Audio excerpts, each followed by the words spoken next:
Welcome to Expert Views on ADR Ever, a podcast about simplifying the traditional African method of settling disputes or the appropriate dispute resolution ADR in a bid to attract more users to settle their disputes or conflicts with mediation, ombuds, collaborative law, arbitration, restorative justice, early dispute resolution, negotiation, conciliation, and of course, early neutral evaluation. My name is Chinwe and Alec, the marketing liaison of Ombuds Day 2024 American Bar Association, Dispute Resolution, and the host of Expert Views on ADR Ever video podcast show. I'm delighted to welcome Alec Chapa to the Ever show. He is the chair-elect for the American Bar Association section of Dispute Resolution for the Public Disputes and Consensus Building Committee. Alec is an accomplished mediator, conflict resolution practitioner, and published researcher. He has worked with employers, business owners, landlords and tenants, HR leaders, and non-profits to prevent and solve legal problems, support collaborative decision-making, and constructively resolve conflicts before they turn into expensive lawsuits. He wears many hats, so I've left the link to his profile. Welcome to the show, Alec. Thank you so much for having me. I'm delighted to be here and I'm looking forward to the conversation. Well, same here. It's a pleasure having you. So without further ado, the first question is, what is ADR and does it present a suitable mechanism for advancing housing-related disputes in the US? Sure. So, the simplest definition is alternative dispute resolution is really just a set of processes for resolving disputes, wide range of circumstances, settings, and as long as participants agree to opt for this process in lieu of the traditional legal system, then it's effective. And there are a lot of different, ranges of, processes, venues, practitioners, et cetera. So this is really what we're looking at here, right? Mediation, negotiation, arbitration, et cetera. And there are a lot of fitting examples that really are great for landlord-tenant housing disputes. Now, I say housing disputes to also include roommate disputes and neighbor disputes. Those are more common than folks may realize. A lot of my experience is along the West Coast, Oregon, Washington, and California.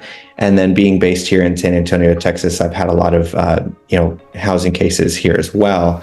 And one of the great things that makes dispute resolution with all of the different options a great fit for housing disputes is the fact that there is so much flexibility, right? Participants get to choose what process. They get to choose whether it's synchronous or asynchronous, right? Mediation can be asynchronous. They get to choose who their arbitrator is, right? As opposed to a judge that is really pretty locked in, right? And so many other different benefits as far as flexibility. It's also very, very quick relative to litigation.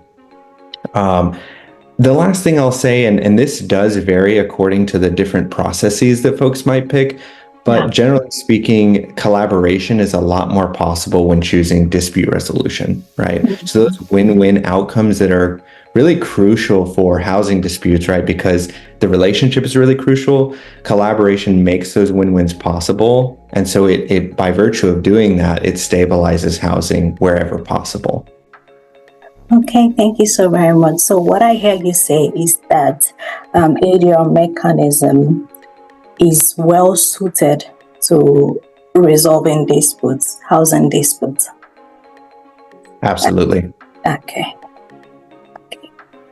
Thank you so very much. So before we proceed, could you please clarify what those housing-related disputes are? Sure. So these are related to anything that, in my view, could jeopardize or put the housing of a tenant at risk. So I like to think of the straightforward options that are directly related, right? Non-payment of rent. That's going to become an issue for the lease, right? That's a breach of contract.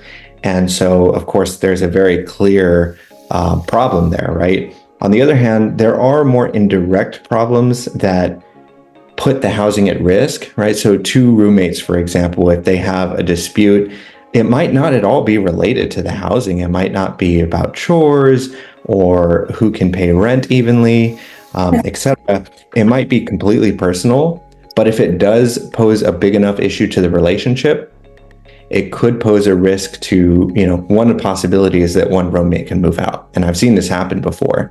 So indirectly, there's still a risk, right? So if three roommates were in a unit and they're no longer able to agree, two of them move out, all of a sudden for the remaining tenant, that rent has tripled, right? Oh, okay. Thank you. So what you mentioned about the flexibility of the process when parties opt for ADR in resolving housing disputes. Can you elaborate on the advantages of utilizing ADR in settling these disputes? Absolutely. So I mentioned, the flexibility. That's a huge part of it. And really, I think even more than the flexibility is the customization factor, right? So this has to do with people choosing what type of process, who the professional is, whether it's in person or virtual, even the, price, right? Not everyone needs the most, top rated mediator in the world, right? They could go to a local dispute resolution center, or they might choose something more specialized. So customization according not just to speed and platform, but price and all these other things, right? We can bring in racial diversity, a certain amount of subject matter expertise, a HUD specialist, right? Housing and urban, I'm blanking on the acronym right now, but housing and urban development, I believe. HUD, that's a certain area of expertise that you might want your mediator to have if there are HUD issues, right? So that customization piece is huge. I mentioned speed already. That one I think is really, really straightforward. But cases can be resolved in a matter of months, maybe even weeks, as opposed to years. And that's a huge advantage. Collaboration, I spoke to that a little bit before. But I really can't underscore enough the fact that landlord-tenant disputes and housing disputes of all kind, they fundamentally rely on the relationship to be at least functional, right? This is not a regular kind of dispute where construction, you see this a lot, right? It's very transient. You replace a roof and that roof isn't going to need to be replaced probably in at least 10 years. So you might never see that roofer again. And so that relationship in the business transaction is not essential. Housing, on the other hand, it's completely different. So the collaboration piece is really critical.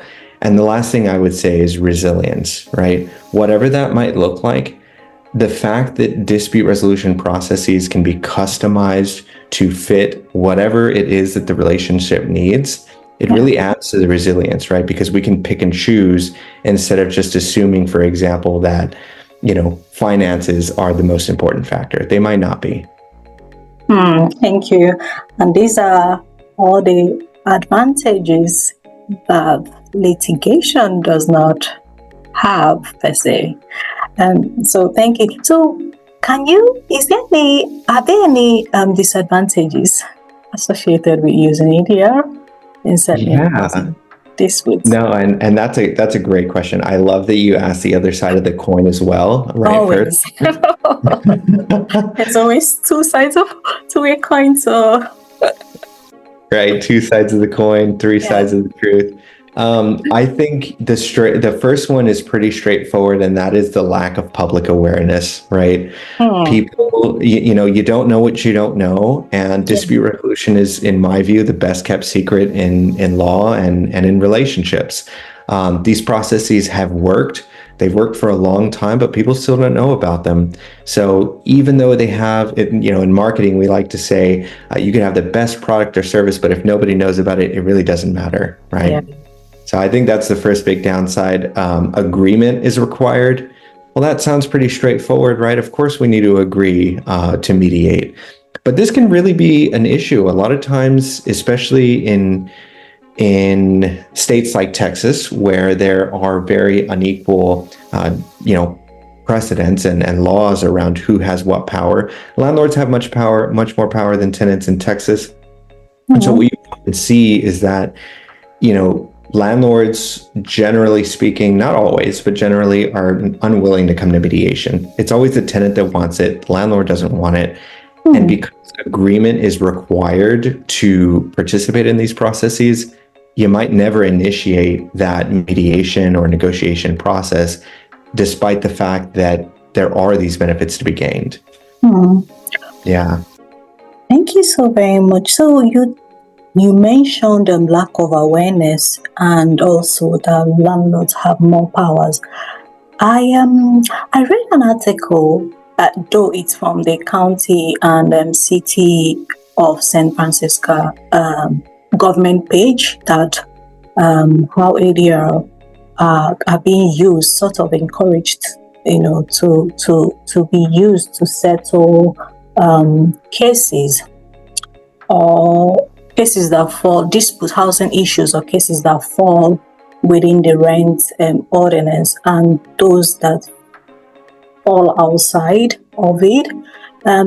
So my question is, would you say that this law is applicable in other parts of the US, since they encourage disputants to use ADR to settle housing issues? Or is it just that some parts of the US that it's being encouraged? Because when you talked about landlords not really coming forward to settle via ADR and lack of awareness as well.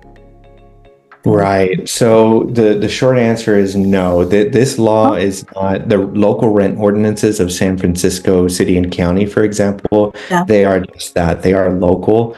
So, of course, each state has their own laws. Okay. And that really sets the framework and background that then oftentimes, not always, but oftentimes carries over into even more, diverse laws and ordinances by city and county, right? So California is a great example because the land isn't flat, so to speak, in Texas. It's very different according to here and there. And so, Los Angeles has a very different setup than San Francisco, even San Francisco and Oakland, right? These places are very close together. And yet, oftentimes when I was working in the Bar Association of San Francisco's CIS, Conflict Intervention Service, we would get calls all the time from Sausalito or Oakland, Berkeley, and we could not provide services for them. One, because the program was funded in such a way that we just couldn't provide services. And two, the ordinances are different, right? So what, the legal information that's relevant in San Francisco is entirely irrelevant in Berkeley. Yeah. Okay. Thank you so much for clarifying that. So I wanted to ask about the processes involved. So for parties who are potential users, how will they walk up to the court or court-connected ADR centers in the US, or even mediation centers, to initiate ADR if they would want to opt for it? So if you can explain that would be quite helpful. Absolutely. So I really think of this in two different buckets. There is pre-filing, dispute resolution, right? Mediation is a common example, and post-filing. Yeah. Now, what that really means is that, the question is there a pending lawsuit or not? If there's not a pending lawsuit, this is probably an early dispute. It just emerged. In San Francisco, there was often a pay or quit, cure or quit notice. And that was before the actual eviction lawsuit was filed. Here in San Antonio, it's called a notice to vacate, right? And this is essentially a warning. It's not a legal action yet, but it is a mandatory notice. It needs to go out before the eviction is filed, right? So those are the two buckets. Now, the way that the process goes varies widely according to whether or not that's happened. If let's take the first case, right? Pre-filing mediation. Yeah. Let's just say the tenant has been laid off. They're no longer receiving work, and they just found this out. It's effective a week from now. That would be a really great opportune moment to approach the landlord for mediation. Hey, we have 1 week before this goes into effect, so I still am receiving money for now, and there's 3 weeks until the next rent is due. So that gives us a really good runway to work together on what we might do.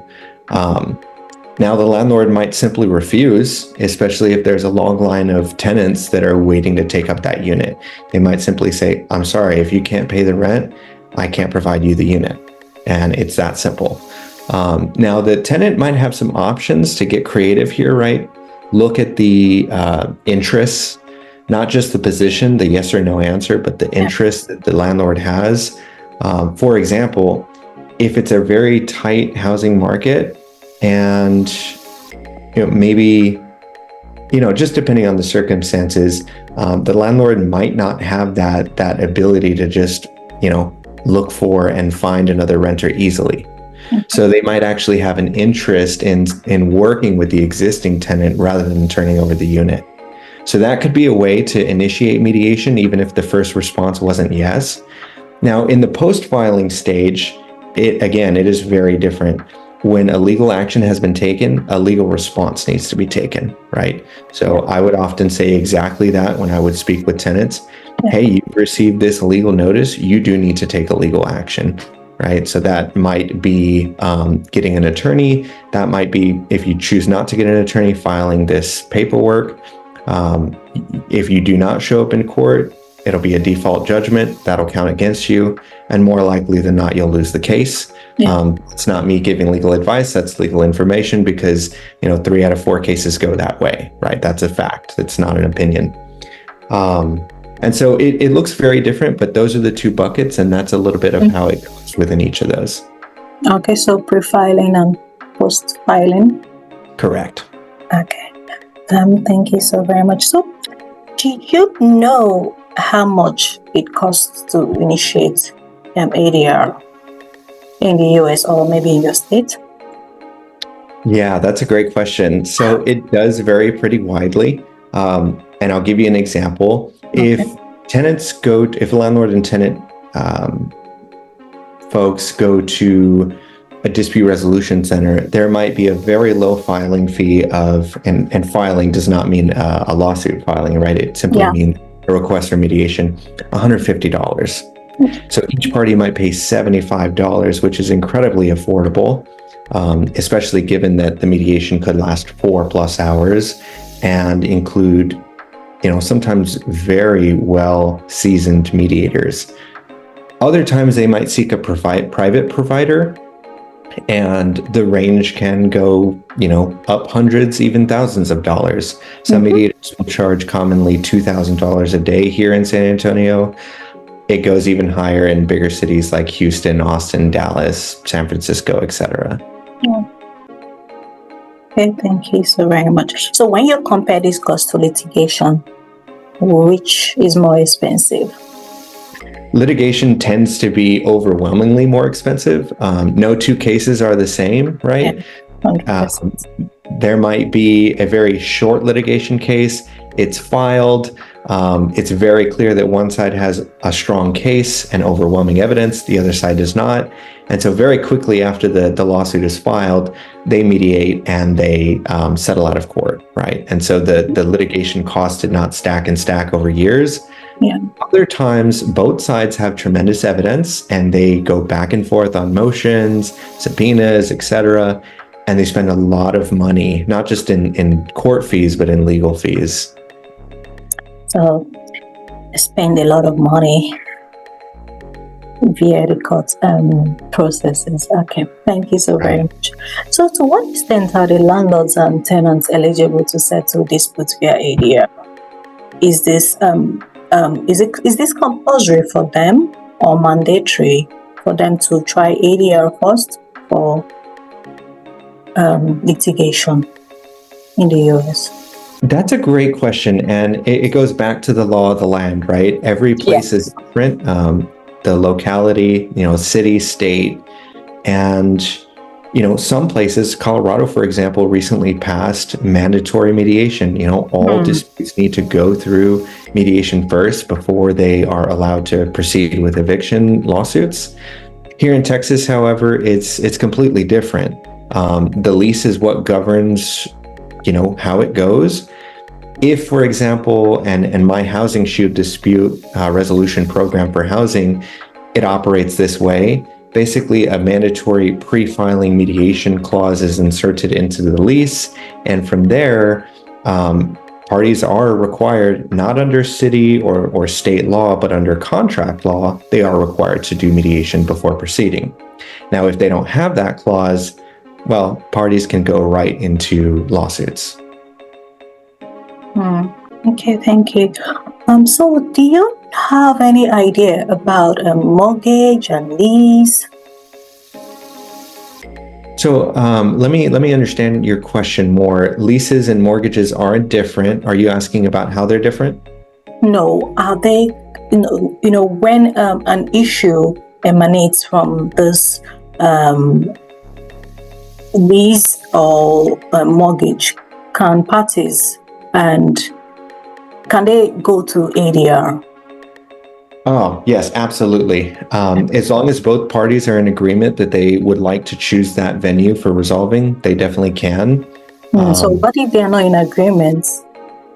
Right, and that's where we get to that creative phase, right? Just like the tenant that I mentioned. Yeah. The tenant might approach the landlord and say, hey, we should try mediation. And the landlord might simply say no.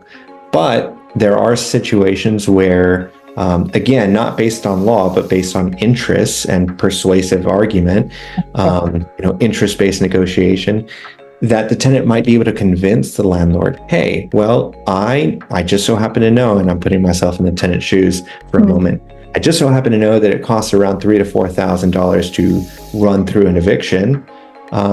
Would you be willing to forego a month of rent, right? Late rent, and I can pay it back. Which is, $1,000, and there's some costs there. But would you rather pay $1,000 knowing that I have a plan and I can provide you some assurances and collateral, only lose $1,000 this way, or would you rather go through the eviction, spend months going through that? I mean, it can be as fast as a few weeks in some cases. But would you rather spend $3,000 to $4,000 there? Oh. So that's a scenario where it's not based on rights, it's based on interests, and sometimes you can get creative there. So in essence, all the things you've stated herein, it is more advantageous to sort of go to ADR instead of litigation. So the advantages outweighs the advantages of ADR outweighs that of litigation when it comes to settling disputes, housing disputes. I would say that's generally true, yes. There's always going to be some exceptions. There are situations in which, an exit path is the only way forward, but because of the customization factor and all the other factors I mentioned, generally that is true. Okay, thank you so very much, Alec. So final question is, when you talked about lack of awareness, so what is your advice for the mass advocacy of ADR? That's a wonderful question. I'm a big proponent of collaboration, obviously, right? And not just collaboration with disputing parties, but among otherwise competitive organizations and providers, right? Recently, American Bar Association section of dispute resolution had their biggest conference.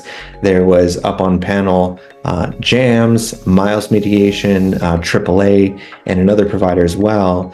And, I believe it was Bridget McCormick that said, there are plenty of disputes, not just to go around for us to all, provide service and eat, but we really should be thinking as a unit, as an industry, right? And so I think that if we as an industry collaborate more on content, so just for example, right, my personal practice, Mosaic Collaborative Consulting, I'm going to be talking about a lot of the same content, producing a lot of the same materials to a lot of the same people that Texas Association of Mediators would be interested in speaking to, right? And the same is true with the section of dispute resolution. So if we can work together as a unit rather than recreating the wheel, I think we're going to get a lot further to a lot more audiences and do so more efficiently with our resources. We got to think together. Thank you so much. I agree with you with what you just said. So thank you so very much. I truly appreciate you coming on the show and sharing your insights. I believe that potential users would embrace all you have stated here, and of course, up for ADR whenever the case arises. Thank you so very much, Alec. Absolutely. Thank you, Dr. Chinwe, for having me. Yes. Cheers. Bye.